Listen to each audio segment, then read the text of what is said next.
Assalomu alaykum hammaga. Xo'sh, bugungi videoda sizlar bilan Blender dasturiga ko'p 3D saytlarda topilmaydigan yokida topilsa ham pullik 3D modellarni qanday qilib oson yo'l bilan va tekin yo'l bilan Blenderga olib kirishni ko'rib chiqamiz.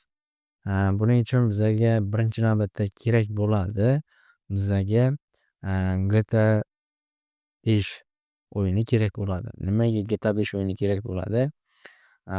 Chunkida biza olib kiradigan modellar GTA 5 uchun yaratilgan modlar hisoblanadi. Ya'ni o'sha biza GTA 5 uchun yaratilgan modlardan foydalanib modellarni topamiz.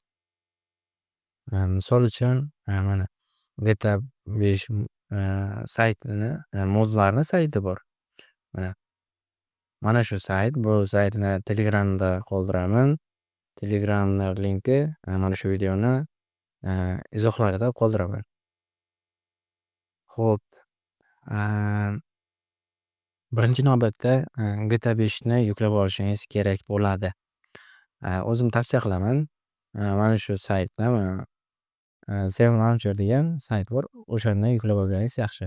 U o'zimni sinovimdan o'tgan. Yuklab olasiz. Buni yuklab olgandan so'ng yana ikkita dasturi bor. Ya'ni ikkita mod programmasi bor.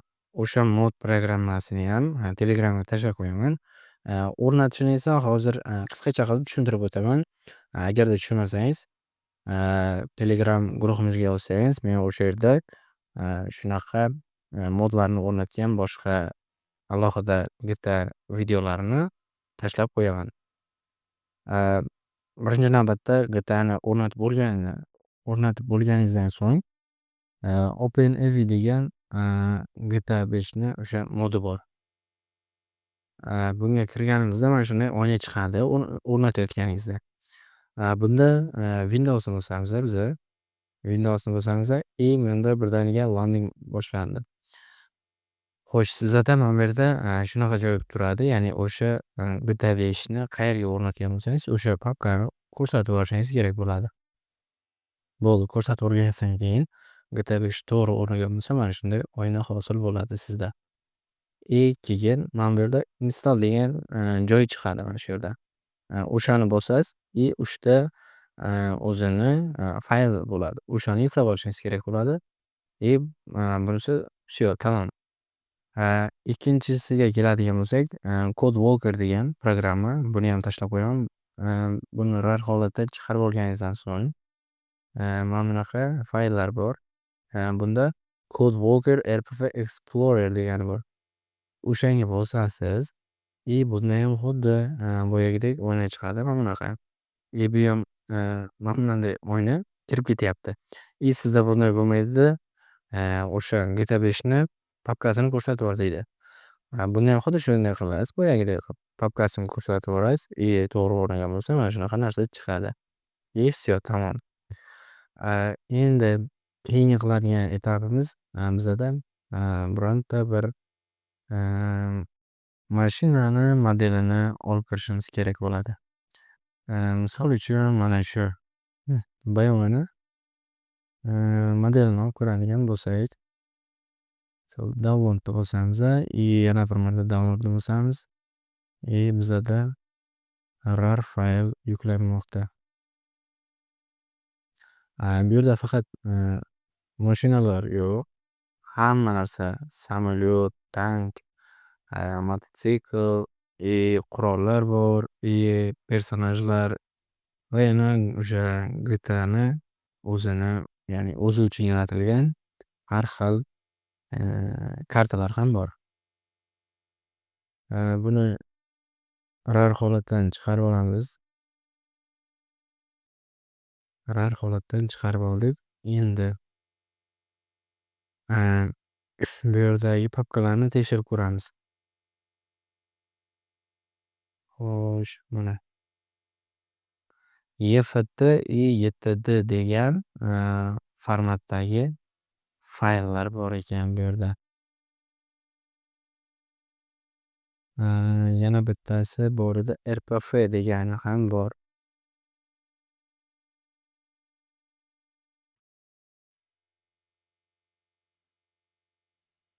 Yo'q, buni ko'rmaylikda.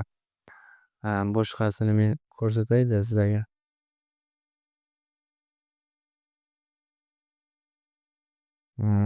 BMW M4 deb yozaylik. Mana shuni olaylikda. Downloadda bosamiz. Ya'ni bu hozirgi yuklaganimda oson eksport qilish fayli bor ekan. Bunda ozgina qiyinchilik tug'dirishi mumkin. O'shanisi bilan ko'rsatsam sizda keyinchalik muammoga duch kelmaysiz. Xo'sh, buni RAR holatidan chiqaramiz. Ekranimizdan. Mana. Bunda boshqacha mana. Bunda bitta fayl bor. Modslarda hammasi har xil fayllar bo'ladi. Bittasida ko'p, bittasida kam. Ba'zilari mana shu faqatgina RPF fayl bo'ladi. Buni nima qilamiz? RPF fayl bo'ladigan bo'lsa, OpenAV dasturiga kiramiz. Mana bu yerda edit mode bor. O'sha edit modni bosib qo'yamiz har doim. Bu dasturga kirganimizda. Keyin mods papkasiga o'tamiz. Mods papkasiga o'tganimizdan so'ng mana bu RPFni mana bu yerga olib kiramiz. RPF mana bu yerga tushdi. Ustiga bosib kiramiz. X64 fayli bor. Bunga kiramiz. Levelsga kiramiz. Bu yerda ikkita fayl turibdi. Qaysidirini ichida o'sha 7D formatdagi fayl bo'lishi kerak. O'shani tekshirib ko'ramiz. Buni ham ichiga kiramiz mana. EFT ekan bunda. Mana bunga bosib kiradigan bo'lsak mana. Mana bu o'sha boyangi model. Buni eksport qilamiz. O'ng tugmani bosamizda. Mana extract o'shanga bosamiz. Bu yerdan rабочий stolni ko'rsataveramiz. Bo'ldi. Keyin o'sha joyni tagida mana bu yerda teksturalar ham bor. Teksturalarga ham 2 marta bosadigan bo'lsak mana 126 ta tekstura bor bizda mana. Mana bu yerda ko'rsatadi hammasini. Keyin buni export all textures deb bosamiz. Bu yerdan biza mana bu formatni ikkinchisidagi DDS formatini tanlab olamiz. Mana shuni bosamizda bironta boyagi faylni ko'rsatib boramiz. Ya'ni bu tekstura uchun alohida bironta bir papka bo'lishi kerak mana. Men hozir mana shuni ichiga yukladim. Mana ko'rib turganingizdek mana. Teksturalar mana shu yerga tushdi. Xo'p. Endi keyingi qiladigan ishimiz bu OpenAV'da bo'ldi. Ishimiz tugadi. Buni X qo'ysak bo'ladi. Endi CodeWalker'ga kiramiz. CodeWalker'ga kirganimizdan so'ng mana bundan xuddi o'sha edit modni bosamiz. Keyin modsga kiramiz. Modsga kirganimizdan so'ng bu yerda biza bu rабочий stolga mana bu EFT faylni eksport qilgandik. Bunga olib o'tamiz. Mana EFT fayl chiqdi. Endi buni o'ng tugmani bosadigan bo'lsak, export XML degani chiqadi. Buni bosamiz. Buni ham rабочий stolga eksport qilamiz. Rабочий stolga eksport bo'ldi. Bu EFT nomi bilan shunchaki o'tib qoldi. Bu aslida XML faylida. Xo'sh, keyingisi Blenderga kirib olamiz. Blenderga kirganimizdan so'ng shunaqa addon bor, Solums degan. O'sha addon sizda bo'lishi kerak. Mana Solums degan addon. Bu addonni ham Telegram kanalimga tashlab qo'yaman. O'sha yerdan yuklab olib o'rnatsangiz bo'ladi bemalol. Buni yoqib qo'yamiz. Keyin fayldan importga kiradigan bo'lsak, mana bizada CodeWalker XML faylini import qilish bo'limi chiqdi. Bunga bosamiz, keyin boyagi рабочий stolga bosadigan bo'lsak, mana o'zi bitta XML fayl boyagi. O'shani bosamiz, bizada boyagi model Blenderga import bo'ladi. Mana ko'rib turganingizdek boyagi model bunda mana bunaqa har xil noodatiy bir kublar bor. Bularni belgilaymiz, bularni hammasini o'chirib chiqamiz. Bu narsa nimagaligini taxmin qilishim mumkin. Ya'ni o'sha GTA 5 o'yinida to'qnashuvlar, ya'ni mashina biron joyga borib qadalishi, o'shani belgilab beradigan narsa deb o'ylayman. Yanayam bilmadim. Xo'sh, biz hammasini o'chirib tashlaymiz. Всё, tamom. Bizada mana bunaqa suyakchalar bor, armaturlar bor. Bularni ham olib tashlaymiz. Ani bosib Alt P qilamiz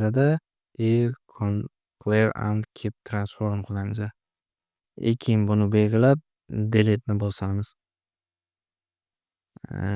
Delete ni bosamiz mana.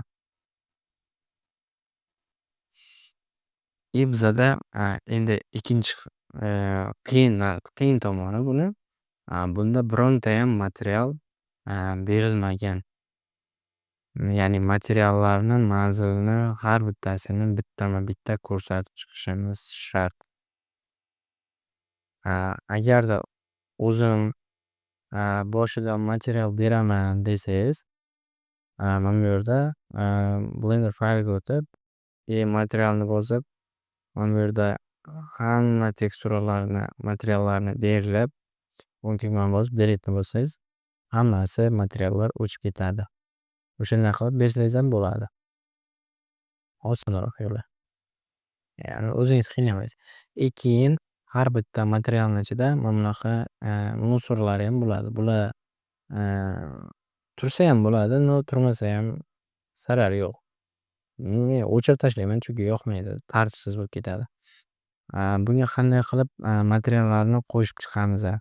Buni ham hozir ko'rsatib o'taman. Bunda pastki oynaga faylni ochamiz, boyagi teksturalar bor papkani o'chib olamiz. Mana. Endi misol uchun bitta joyiga teksturani berib ko'ramiz. Misol uchun mana shu ballonlarnikini. Ballonni belgilaymiz, o'zini alohida qilib olamiz. Tabni bosib, e'tibor beradigan bo'lsanglar, uchburchak face paydo bo'lgan. Ya'ni to'rtburchak emas, yuzalar. Buni yo'qotishni yo'li edge'larni ushlaymiz, ikkini. Ani bosib Alt G ni bosadigan bo'lsak, bizada mana bu narsa yo'q bo'ladi. Alt G. Ya'ni o'zimizni oddiy J harfi. Ya'ni bu renderda biroz qiynalishi mumkin. Segmentlar soni ko'payganiga. 3 ni bosamiz, buni belgilayman. Bu yerda qaysi materialligini ko'rib olaman. Mana shu material ekan. Bu bo'limni o'chirib tashlaymiz. Mana shu model qiladigan bo'lsam, mana shu birinchisidagi kerak bo'lmaydi har doim. Hammalarni o'chirib tashlayveramiz. Bizga faqat mana shular kerak bo'ladi. Bundan normal map'da olamiz, bunga ulaymiz. Buni bunga X qilamiz. Yo'q, bu adashib ketibman.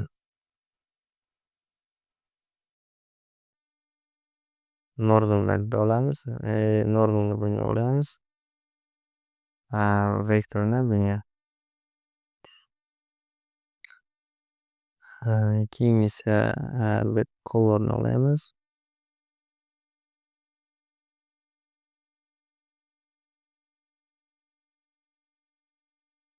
vektorini esa bunga ulab qo'yamiz. Va oxirgisi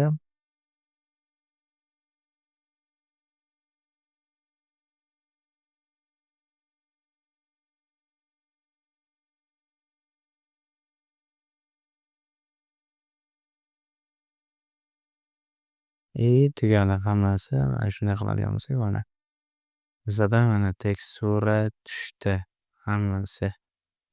Shunaqa qilib bittama-bitta o'rnatib chiqasizlar teksturalarni hammasini. Yokida boyagidek hamma teksturalarni o'chirib tashlab, o'zingiz yaratasiz. Qaysi biri oson bo'lsa o'shanisi. Mana bu yoqdagi balonga ham tushdi teksturalar. Video tushunarli bo'ldi deb umid qilaman. Videoni oxirigacha ko'rganlarga hammaga rahmat. Izohlarda kommentlaringizni yozib ketingizlar.